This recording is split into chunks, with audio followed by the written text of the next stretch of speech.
lafa tokko lafa gootota wareegamtootaa jirra. Lafa kanatti sababni argamnee fi akkuma warri biyyaa hundi kan keessan beektanii fi warri hin beekne immoo argaa jirtan lafa siidaa gootummaa kata'e goonni keenya dargaggoon Oromoo akkasuma qabsaan ummata Oromoo biyyaa biyyoo isaarratti nuuf jecha wareegame Mustafaa Huseenitti wareegame hoggan dablisummaa Oromoo kabaja qabuuf iddoo qabuuf ibsuudhaaf asitti argame. Kanaaf hogganaan jila kanaa Jaaljabeessaa Gabbisaa marga yookaan immoo abaaboo sirna kanaaf irra kaa'aniiti waanuma xiqqoon hin jedhani hiree kanaan abbaan gootatillee as jiru fi isaanillee waan nu dhaaman qabu garma isaaniitti kan isin dabarsa. Jaaljabeessa. Mustafaa Huseen jaalalaaf gootummaa Oromoo wareegama sadhumaa kaffaluudhaan mirkaneesse. Mustafaa Huseen madda hamilee keenyaati, madda cichoomina keenyaati, madda kaayyoo keenyaati. Fakkii gootummaa, fakkii hundi keenya hordofuu qabnuudha. Seenaan isaa, maqaan isaa baraa hanga baraatti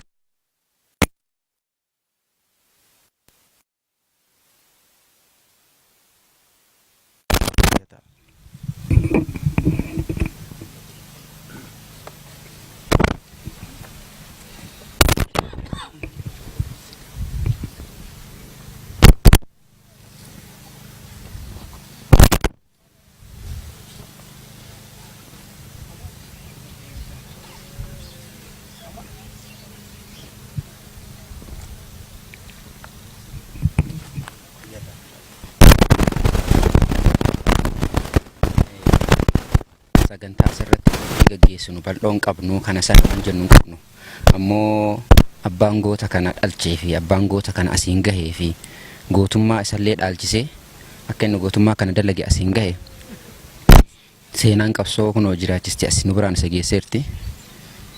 Innillee goota namaati, abbaa gootati. Onnee gootummaa isaatiin dhaamsa gabaabduu akka nu dabarsu hiree isaaniif kenna. Aishi galatooma jedhaa duraan dursee uummanni keenya adda bilisummaa uummata Oromoo addaa biyya sanii baatanii biyya keessan gadhiiftanii biyya baatanii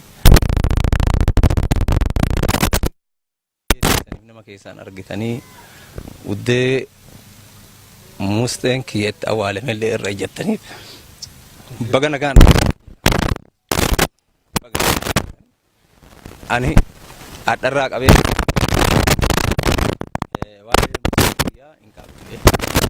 maalii fi seenaa nuu qaqaara isinuu dubbata artanii seenaan dubbataa jira. Mustafaan duuti isaa odoo jaroonni wayyaan eesuun irra jiraatanii hagawaan ibiddi isa gubeete du'aa miti ibiddaan gubate namni ibiddaan gubate mul'ata akkama akkas ta'eeti. Yaa rabbii kiyya jedhe jaruma tana balleessi wama inni du'eefsa yaa rabbiin argisiisii jedhe. Rabbiin kiyyalleen argisee rabbiillee agalatoo isin duratti achitti odoo dhuftanii ka jedhuuf akkuma ana obsisiisuuf asirra hoo dhaabattan wanni inni du'eefsuun bakka naa dhugaa ta'e wanni inni du'eef naa argame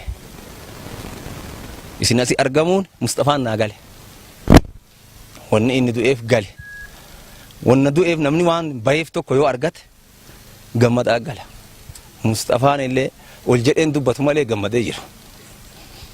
Gaafa isin alaadachaataniitiin miidiyaa allaala achi galtan qaniisan Mustafaan kiyya galee jedhan. Gaafa Baqqalaa Garbaa ol ka'ee odoo gootonni dhuman sun odoo jaroonni dhuman sun ol jedhanii takkatti akkana ilaalanii jedhe san baandiraa shaggariin keessatti akkana badhatu kan odoo takkatti akkananii boqannaa ofiitti dacha'anii gaaf jedhu gaafsan boo'ee jedhisi bakka gaafsan Mustafaan kiyyallee ol jedhee ilaalaa jira jedha. Aanan dhufa keessanii isinis dhuftanii na gammachiiftanii na sabbarsiiftanii ammarraa qabee Mustafaan kiyya hin duune hin jira galee qeerroon biyya keenyaallee haa galatoomu akka namni dhufuuf gaafuu wajji gulufee dhufa gaafuu wajji lafaa fuudhanii kaasanii hin danda'an. Lafaa kaasuun maal godhu isuma bira jechuudha. Isuma bira naa ijjettanii asiin deebitanii isin mufadha. Inni kamaaliif du'e isaan arguu didan. Na gammachiiftanii hin boo'u, hin duune, hin jiraa ka jedhan san amma argeen. Hadha argeen. Hadha gammadeen. Udoo achiin dachaatanii ka inni du'eef illee homaa isaan goone, homaa isaan laalle, uddeen jiruu laalle, qarbii isaatu laalle ka jedhuuf yaadni kiyya akkasitti deebi'a. Garuu an achi dhandhaan illee isin muluun nan beektanii nama tokkocha isin keessaa na beekaa na waamee makiinaa isin wajjin deemaa oole. Maaliifi hadha isatu isinii waggaa 30 waggaa 25 itti na qixxeesse.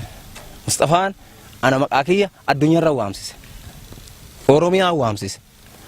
Kanaaf anillee gammadee anillee sabbaree isinillee gammada galatoomaa isiniin jedha hin duune hin jira naagalee ka harnarra du'u jira ka dallaa koree du'u jira inni dallaa warratti hin duune biyya kiyyan dhayinaa biyyi kiyyan dhaamini odoo an jiru haati tiyyaaf abbaan kiyyan jala hin dhaamin ana du'a oolchuuf fidu'e. Diinni mee akka guyyaa qaqasan kun meemoorii nu liqimsiisaa ijoollee amma gulufu kana meemoorii kan liqimsin hin jiru. Inni muuziqaa qabsoo baafatan liqimsi fuudhi liqimsi jedhaanii ture. Kana liqimsiisaa isaan argu jedheet inni dabree jira. Dabruun isaa immoo hadha naa galee jira naa ifee jira galatooma isiniin jedhaan. Fayyaa ta'a.